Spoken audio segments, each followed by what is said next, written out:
It's your time for Chai with Nanice. Get ready for substance, clarity, change, and especially empowerment. Get ready to turn over stones, uncover stories, and get to the heart of the matter in every area of your life. Any mood runs, any emotion flies, and your dreams are within your grasp. There are no limits or boundaries, and your comfort zone is out of reach, yet it's the safest place you will ever be. Come in, sit down, and have some chai with Nanice. Welcome to Chai with Nanice. I'm Nanice. Today we are going to have a very interesting show. We are talking about what it means to connect with our divine force. And it doesn't matter what you call that, if you call it God or higher power or universe, whatever name you have, we mean all the same. So please, if we use a word or a name that doesn't apply to you, just change it in your own head. Or you could scream it out in your bedroom or wherever you're listening to the show. So remember to do that so everything fits with you. So when I say today's show is about what it means to connect with your higher power, to connect with God, that's exactly what I'm talking about. We are all intrinsically, intuitively connected, but many of us, because of the way we've been brought up and a whole bunch of other, experiences and situations and influences, we never really get a clear understanding, and not just a clear understanding, but a direct experience of God. And most people don't even know how. For years, I didn't know how. I didn't know how to do it, and I tried everything, and I went to every meditation group and every, spiritual group, and I tried, different religions and all this, and something was still missing. Wherever I looked, something was still missing. Now, hindsight, I realized that I needed to go on that journey in order to get here now. And here is having a direct and personal and intimate connection with God. And it has totally changed my life in every way. Nothing has been the same since. So today, we're going to explore that, and we'll explore what that means to you and what that means to the other people in your life who you're connected with. My beautiful and amazing guest today is Jade. And Jade's been on the show before. Many of you, I'm sure, have heard her. And Jade is a healer, an NLP practitioner, a coach, a counselor, a writer. She's having a new best-selling book coming out soon. And she's a professional singer and songwriter. And that's just the small list. Welcome, Jade. Thank you. Thanks for letting me come here and share my song, too. Yes. Yes. I'm so excited you're here. I've been looking forward to this show for a long time. And what's interesting, might as well tell our listeners now, is that Jade and I collaborated on a song which you're going to hear debuted for the first time anywhere, so it's very exciting. I wrote the words, they were just channeled to me, and, I call her up, I email her, and I say, can you make this into a song? And, I was never a songwriter, so she had to take something that was not a song and somehow make it into a song, and it is absolutely spectacular. You are totally amazing, Jade. Well, thank you. You are too. Thank you.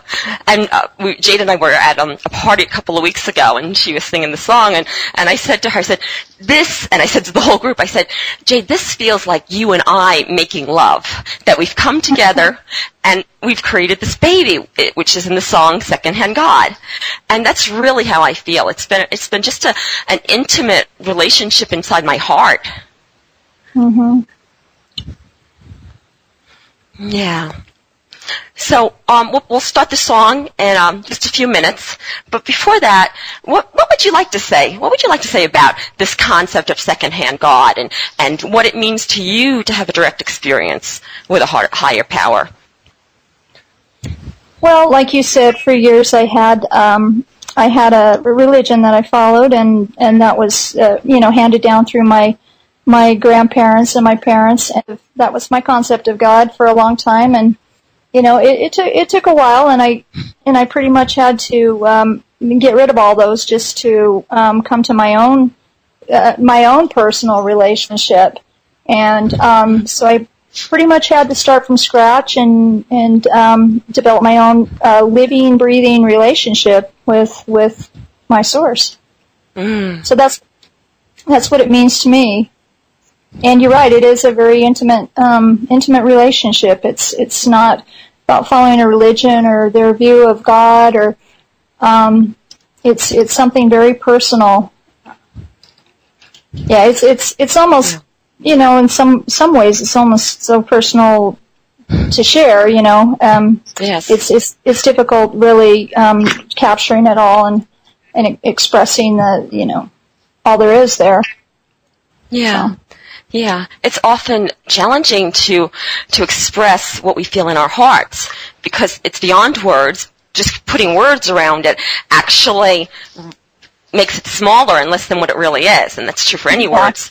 Yeah, and it's so intimate too. I mean, it often feels like you're out on, you know, center stage with thousands of people looking at you, and you're naked. And that's what it feels like because it's so deep. Sure. Yeah. Yeah. So why don't we play the song now, and then we'll have a conversation about it when the song's done. So everybody who's listening, the song's about 5 minutes, and it is a story. So just follow along, and don't just think and hear the words. Drop them down into your heart and let that overflow into your body, so that you could experience the words and see what might shift for you. So without further ado, let's play the song.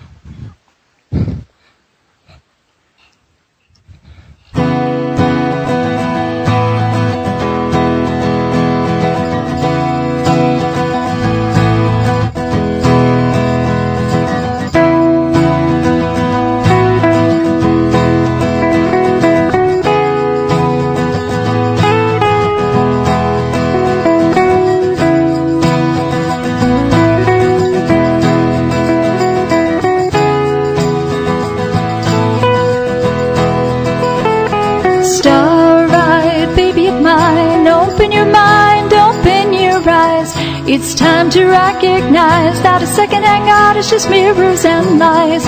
You cried out in the night, fears and tears and endless frights. I'll hold your hand if you set you free. It's not hard when you believe.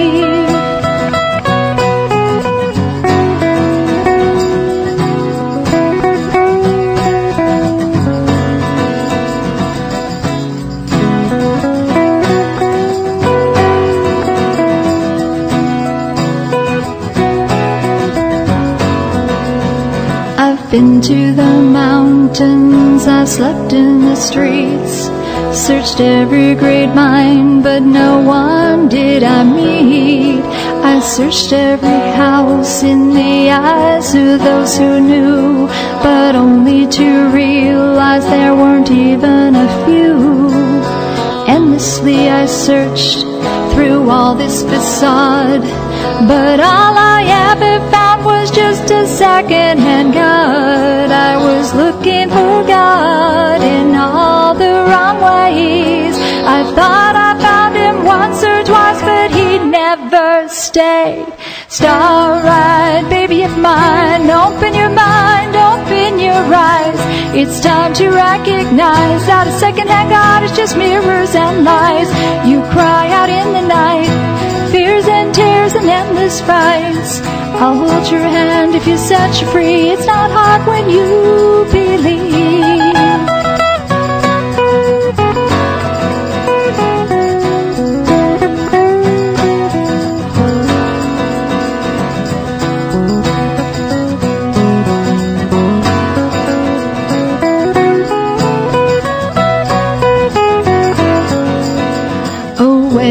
Oh, where can my little heart go?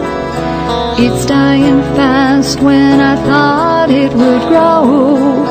Then somebody whispered these words in my ear.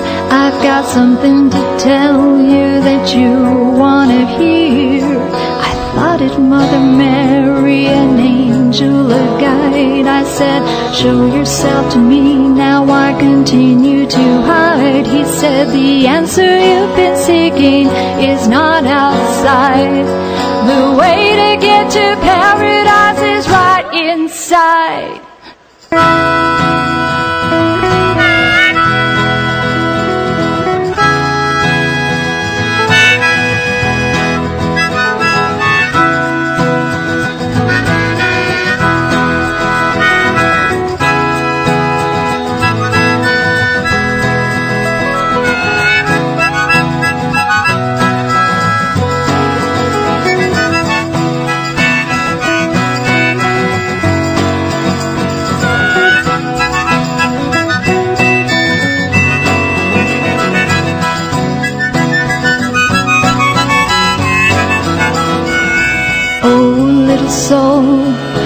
take it from me. There's no place to hide and no one else you could be. Why couldn't I see? You've always answered my cry. Now who am I? Why did it take me so long to buy? A second-hand God was all I could find, until I stopped and turned the journey inside. Synchronicity rings true. It's now I finally see it could only have been me. I shoot my destiny. Starlight, baby of mine, you've opened your mind, you've opened your eyes. Just now you've recognized that a second-hand God is just mirrors and lies. You cried out in the night, fears and tears and endless frights. I held your hand, you set you free. It's not hard now, you believe. It's not hard now, you believe. It's not hard now, you believe. You believe.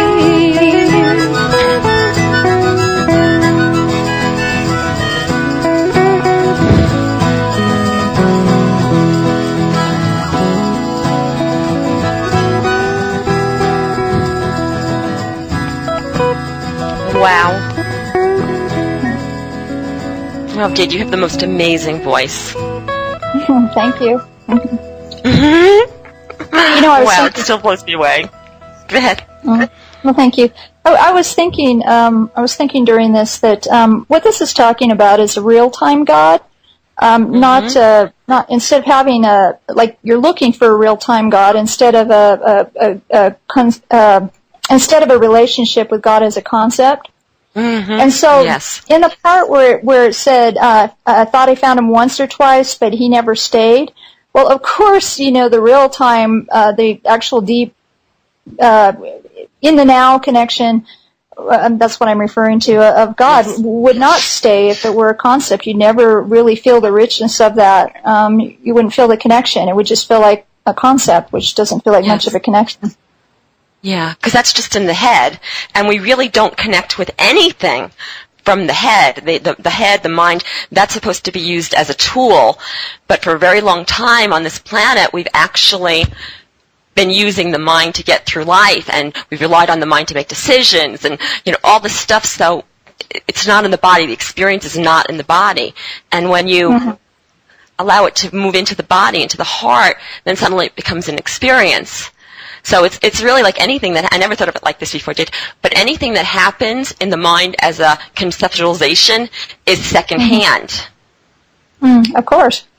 Yeah. Yes, it's intellectual, and when you have the intellectual relationship with God, you don't, a lot of times you don't have the heartfelt connection, and that's, I think that's what we're talking about here is getting a real heartfelt, living, breathing connection with the source of our existence. So also another interesting thing too is that people spend a lot of time looking for God outside themselves, with different things, different religions, or even spirituality.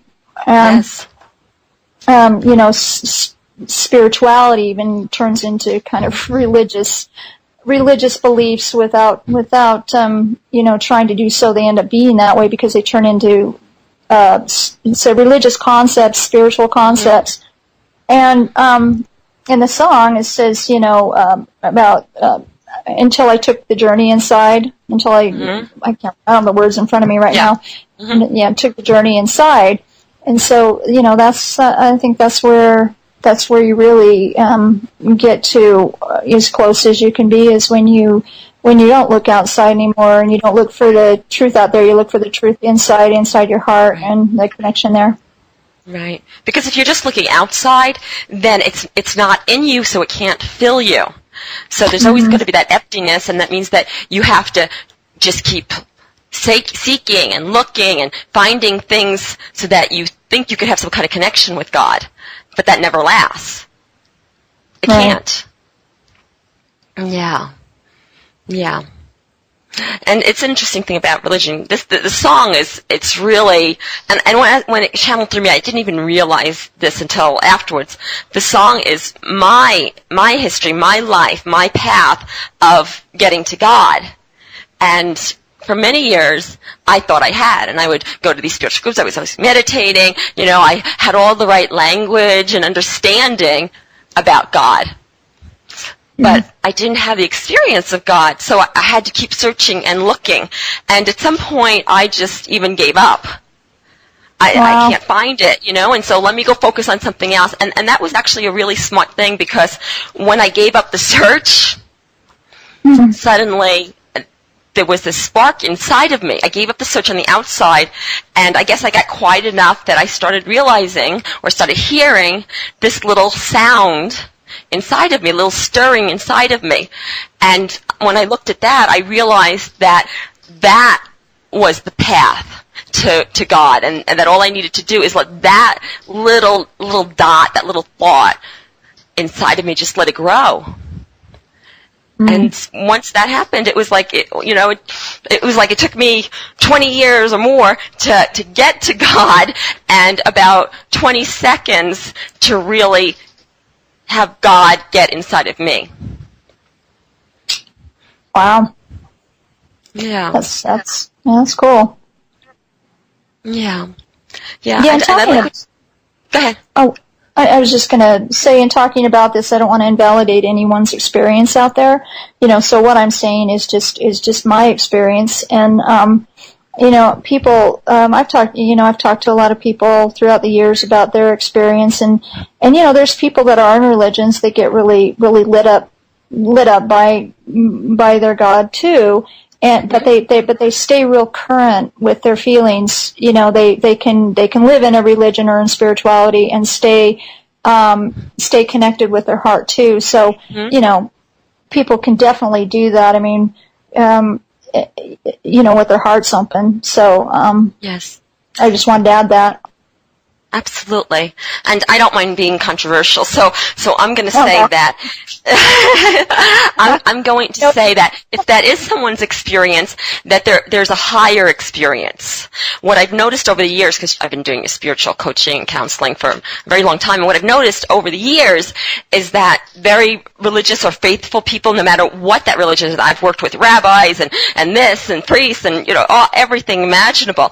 And what I've discovered, that even the most spiritual people who appear to have this connection with God, when they use their religion as a crutch really to get that experience, eventually what happens is something goes wrong in their life, so to speak, because I don't believe in things went wrong, but they perceive something went wrong, something really bad. Maybe they lost a job, or, a spouse left them, or who knows what, something really bad happened.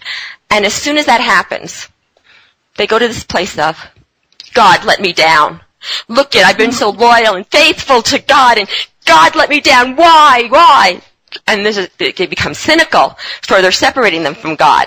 I think that when we move out of religion, what happens is there are no conditions on that. When we really have a direct experience of God, there's no way you could ever get to this place of, God let me down, or feeling God doesn't love you, or feeling like you're not worthy or deserving of God. That can't happen, because and I'm going to be this across the board, every connection, every intimate connection, first party, you and God, it's a knowing, it's an experience.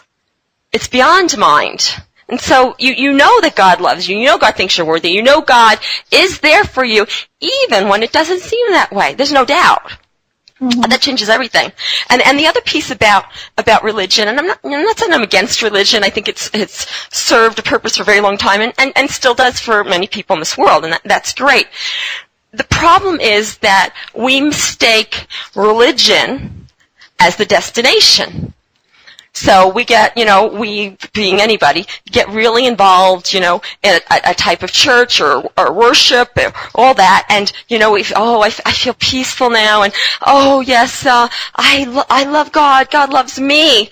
And what most people don't realize, and I didn't realize this for a long time, what most people don't realize is that that is not the destination. There's something beyond that. So it's kind of like mistaking the bridge for the destination. People get stuck on the bridge. They never get to the destination. And the ironic thing is, the only way you could really get to this destination of having this direct, intimate experience with God is if you drop everything that came before that. You drop the path that got you there. You can't get to this place of having a clear, beautiful, intimate relationship with God when you're still depending on the path that got you there.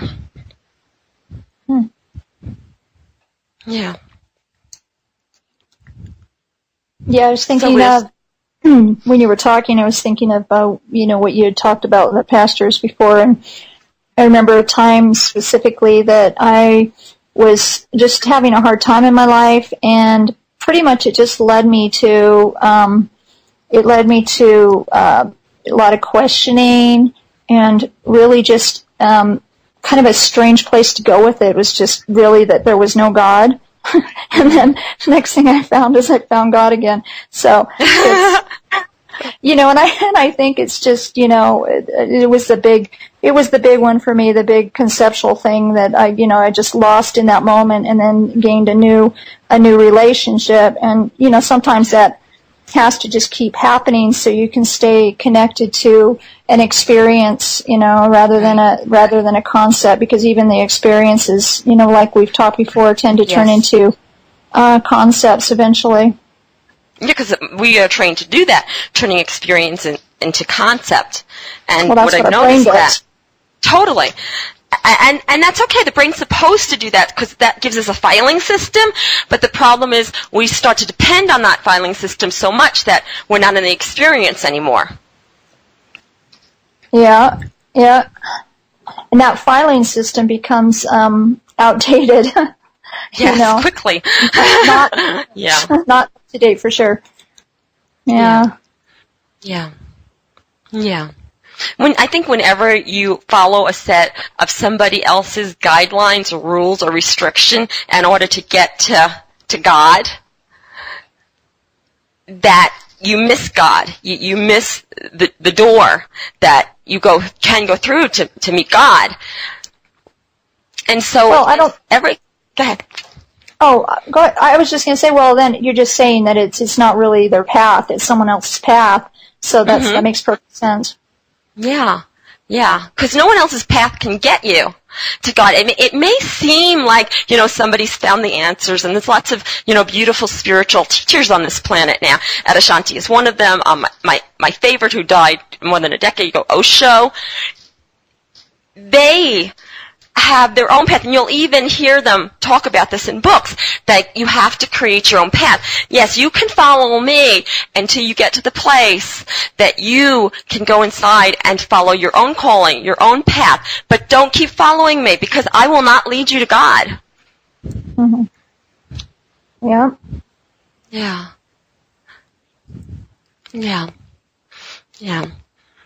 So one of the lines in the song is, I'll hold your hand until you set you free. Mm-hmm. And people kind of think, what does that mean exactly? Would you share what that means to you? Yeah, what it means to me. In other words, for me, it's that God's always there, holding your hand anyway. When you talk about the line from the song, I held your hand and you set you free, what I was hearing you say was that God is holding your hand, but who is it that sets you free? It's not God, is it? Yourself, yeah. I'll hold your hand if you set you free. So it's God's always holding your hand, and then it's just you, having the confidence or courage to trust that. Yeah. So, what does it take to get that kind of confidence? I mean, that's a huge one. The confidence of it's not up to someone else. It's not even up to God whether I wake up and set myself free or not, or it's up to me. Where does that kind of confidence come from? Well, I think we I think we largely live in a world that people don't trust. They don't. Even though they believe in God, they really operate like they don't trust God, and that God's not really there for them. And so it's just getting to the point where this is your experience, is that God's with you all the time, and that you're not alone, that God's always there holding your hand, and actually just believing that, knowing that for yourself, and then you could do anything at that point. Yeah. Yeah, I think a lot of people are afraid to grasp onto the concept that I'm doing it to me, that no one is in charge of me, no one can make me or not make me really do anything, regardless of what it seems like that or not. And when we start entertaining this belief that I have all the power, that not even God has more power than me in my life, that's a little scary, because there's no safety net. It would be like, like a 5-year-old waking up and realizing, Mom's not going to take care of me. I'm going to have to figure that out for myself. It's a little scary. Yeah, could be. Yeah. So what would you tell somebody if they're like, I'm just, and I think a lot of times people can't even digest that concept, because it's so scary. They can't even, no, that's not true. So what do you believe needs to happen in order for someone to feel or begin to feel safe, knowing that it's them, that they have to set themselves free? Well, it always boils down to personal responsibility for me. Yeah. And so, it's how bad do you want something, or how committed you are to something. So I would probably, have somebody test that for themselves, believing that, and just, testing that, just operating like God is there, and right. They're perfectly safe. I think that's a lot. People have this fear that they're not safe all the time, just kind of under the, in the background, under the surface, and so, and so I think that's where that comes from. And if they just operated like they were safe, just tried that on and just see what that would be like for them, and that God is always holding their hand, I think that would make a big difference. Yeah, well said. It also seems to me like many people use God as a crutch. So, something's going on in their life, they're scary, and, they start affirming, they start praying, okay, God's there for me, God's not going to let anything happen, and in that way they're giving their power away.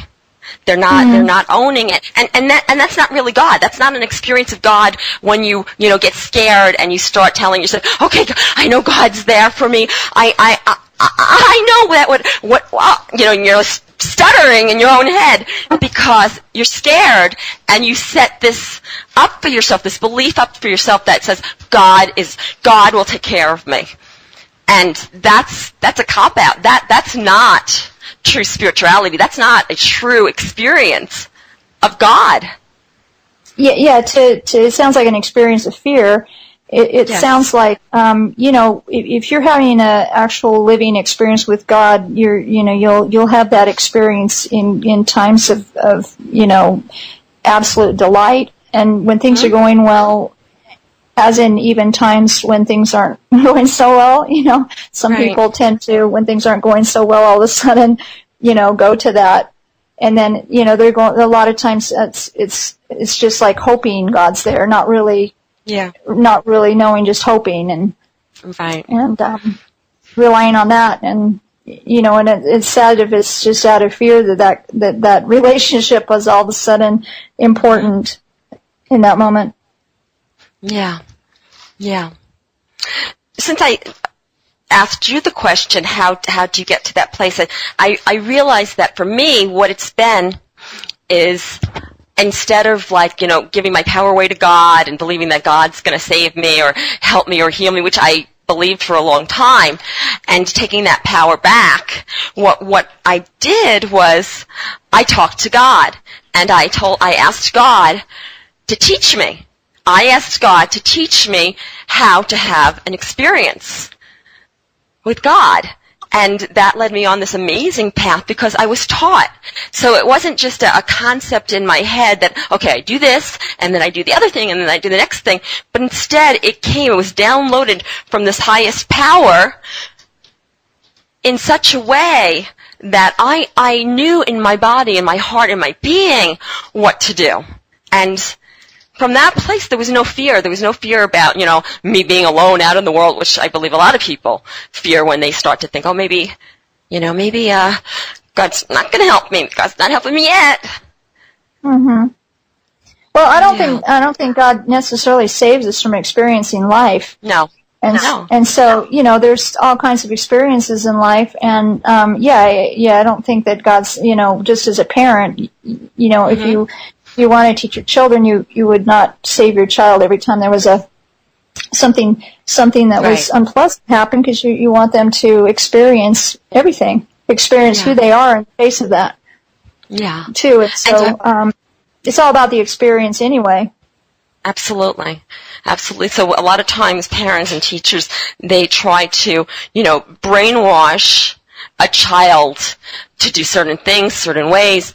But that's just, it's a formula. So that child often grows up, and when the formula doesn't work, suddenly they're screwed. They don't know what to do. So you're absolutely right. It's about allowing children to have experiences and to, bring that experience to you, and then you can talk about it more. So it goes from experience to concept, and then back down from concept to even greater experience. And that changes everything. Yeah. So I'm reminded of this story. So many years ago, I met this man in a sauna local here in Salt Lake City, and we had this beautiful conversation, and he told me something that I had never heard before, but I've heard since. And what he told me is that when, that he had all these problems. He had problems with intimacy, he had problems with money, and he had problems with a whole bunch of different things. And he said the reason that he believed he had those problems is because when he was growing up, a child, a teen, into his 20s, and he was in his 40s at this point when I met him, that he was always protected, that his parents were wealthy, and they were so loving and kind. Every time this man had a problem or a challenge, the parents would rush right in and, with whatever, they believed that he needed at that time, whether it was money or affection or connection or this or that, it didn't matter. They were always there. And so, I used to think that, oh, wow, that's an ideal childhood. That's what we all want. But I'm listening to him talk, and he goes on to say, that was the worst thing that could have happened to me. I didn't have any problems as a child. And that was the problem, because I never got to experience my own power. And now I'm frozen in my life. Yeah, well, I can see where that could be. Yeah. After talking with him, I thought about it for a long time. And I realized that not only are challenges, what am I trying to say? It's like, it's not like when we have challenges and we go, oh, you know what, okay, I'll just get through this, I'll get through this. I realize now that it's those very challenges that actually grow us into the person that we need to become in order to create the life we came here to live. And so it made me start thinking about challenges completely different. I reviewed my whole life, and I marked all my huge challenges, and as you know, there've been many. And I started writing next to each of those, and I was like, this is what this taught me. This is what this taught me. And not as a rationalization to try to make it all better, but just for greater understanding. And once I really got that, what happened was an automatic system came online in my mind, and that was a total knowing and integration that all the challenges that I have ever experienced or will ever experience are exactly what I need in order to get to where I want to go. And that changed everything. Yeah. Yeah. Yeah, I've been there too. I was just thinking too, as there's a lot of people that believe that God is life happening. So it's just what's happening.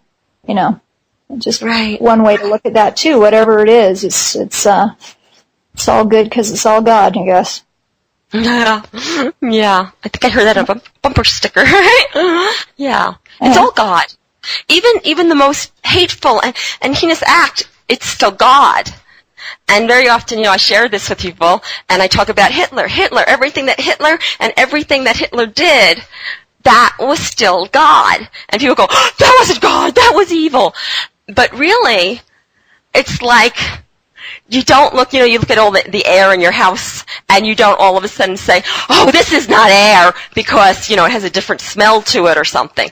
It's all air, and it's all God.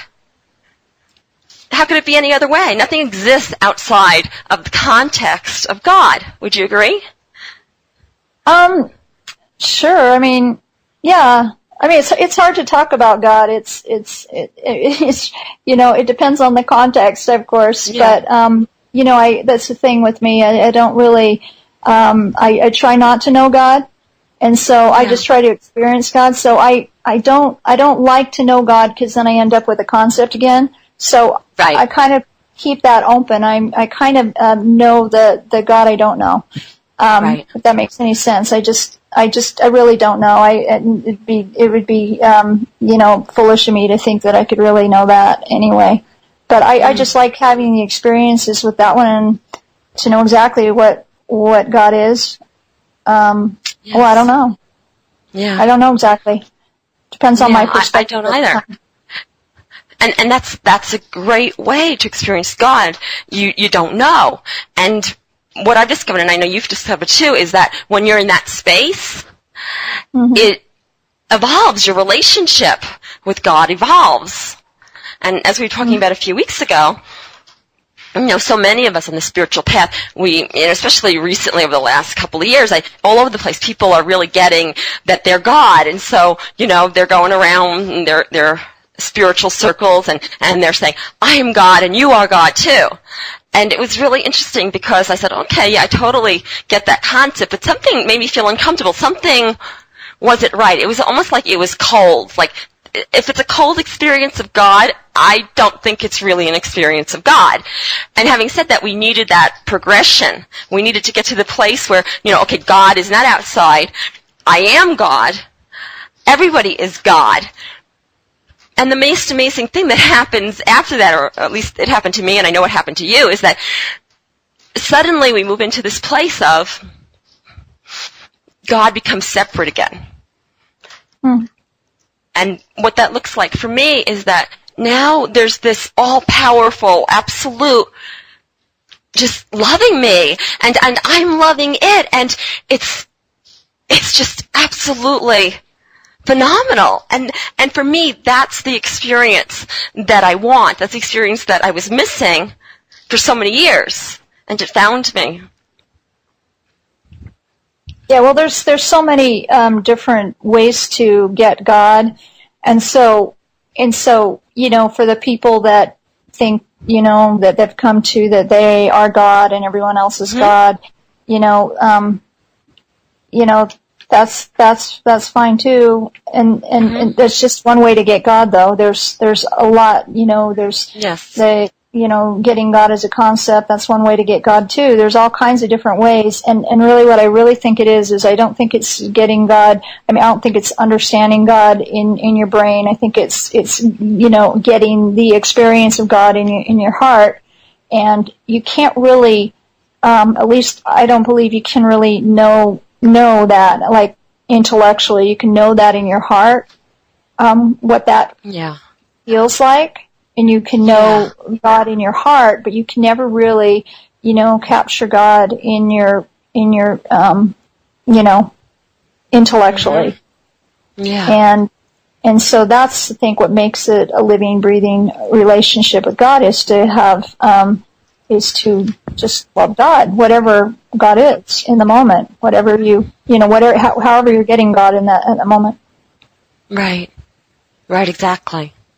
Exactly, because there's so many ways, and I know that there's more that I haven't even conceived of yet, because I can't conceive of it, because it's a journey. Yeah, but here's the thing: if you did just know God, you'd be limiting yourself. We've talked about this before. You'd be, completely limiting yourself because you'd only know God the way you know God. And that's it. You'd have no access to any more, to getting God in any other capacity. And so it's kind of interesting to explore, and I don't think we can ever really, really know God. I think we'll be getting God for eons. Yeah. If not eternity, throughout foreverness, or, however far it goes. Yeah. So. Absolutely. Yeah. Because it evolves as we evolve. And God evolves too, and it's just amazing. It's just amazing. So I want to end the show playing the song again. It's often more powerful to listen to it for the second and third and fourth time, because suddenly you understand things on a whole new level. You know where the song's going, and so when you listen to the beginning and the middle, you're already at the end, and it just changes everything. Huge shifts can happen then. So, Jade, can you please share with our listeners how they might be able to get in touch with you, and anything that you're offering? Any last words? You got me there. I never get you. Yeah, I know. No, that's great. Well, I'm going to have to get you back here. Oh shit. Well, you're going to put this song up on your site, right? Yes. It will be up there tomorrow. People can just go to Nanice.com, NANICE.com, and you will see on the right side where it says song downloads, and you just go to that page and you just, click on the song that you want to download.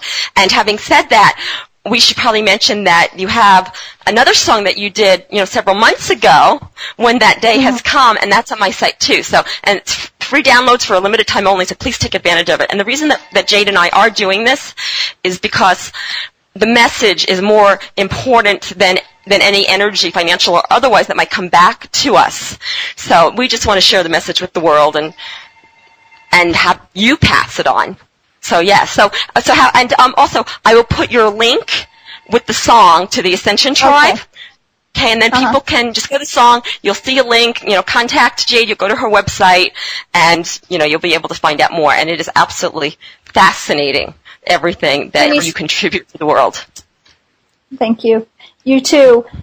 I would just want to say for people listening out there, to just really go into their heart and just ask for themselves whatever they wonder about. Really start a journey, an investigation or exploration or something.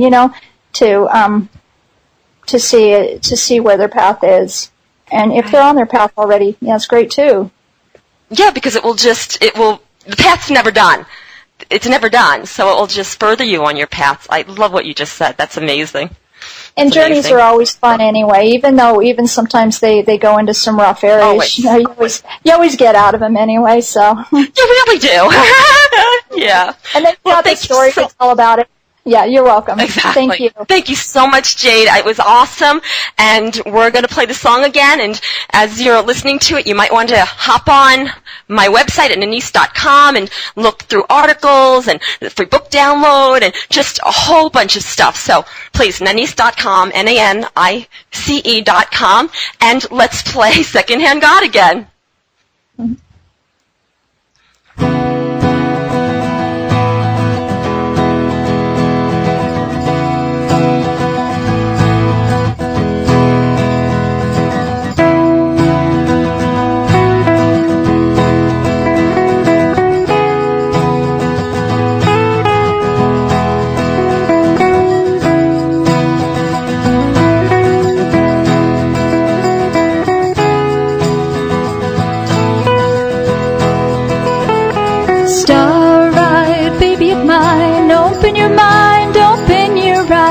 It's time to recognize that a second-hand God is just mirrors and lies. You cried out in the night, fears and tears and endless frights. I'll hold your hand if you set you free. It's not hard when you believe.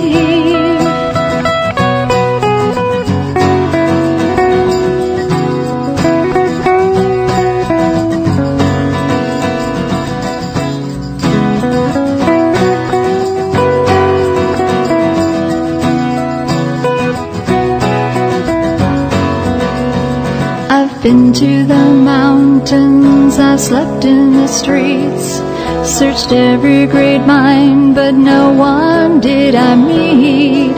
I searched every house in the eyes of those who knew, but only to realize there weren't even a few. Endlessly I searched through all this facade, but all I ever found was just a second-hand God. I was looking for God in all the wrong ways. I thought I found him once or twice, but he never stayed. Starlight, baby of mine, open your mind, open your eyes. It's time to recognize that a second-hand God is just mirrors and lies. You cry out in the night, fears and tears and endless frights. I'll hold your hand if you set you free. It's not hard when you believe.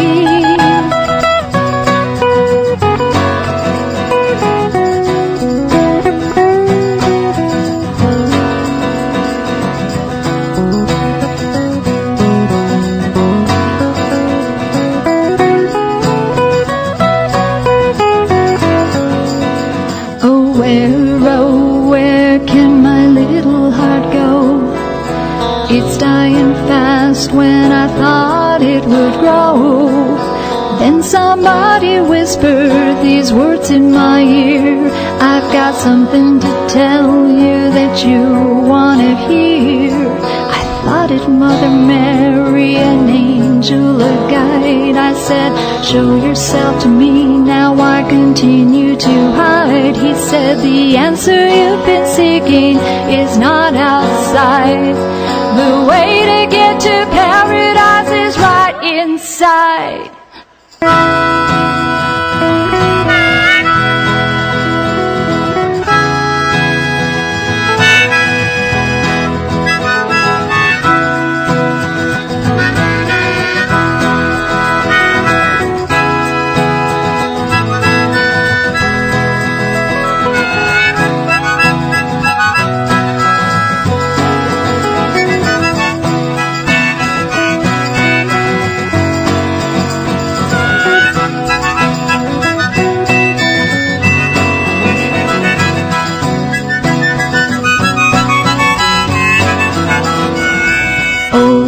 Soul, please take it from me. There's no place to hide and no one else you could be. Why couldn't I see? You've always answered my cry. Now who am I? Why did it take me so long to buy? A second-hand God was all I could find, until I stopped and turned the journey inside. Synchronicity rings true. It's now I finally see it could only have been me. As you, my destiny. Starlight, baby of mine, you've opened your mind, you've opened your eyes. Just now you've recognized that a second-hand God is just mirrors and lies. You cried out in the night, fears and tears and endless frights. I held your hand, you set you free. It's not hard now, you believe. It's not hard now, you believe. It's not hard now, you believe. You believe.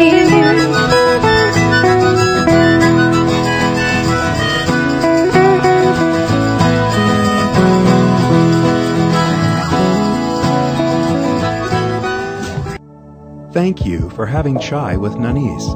Please go to www.nanice.com for great free stuff that will empower you to live your best possible life. Free books, articles, shows, meditation audios, and so much more at nanice.com. That's NANICE.com.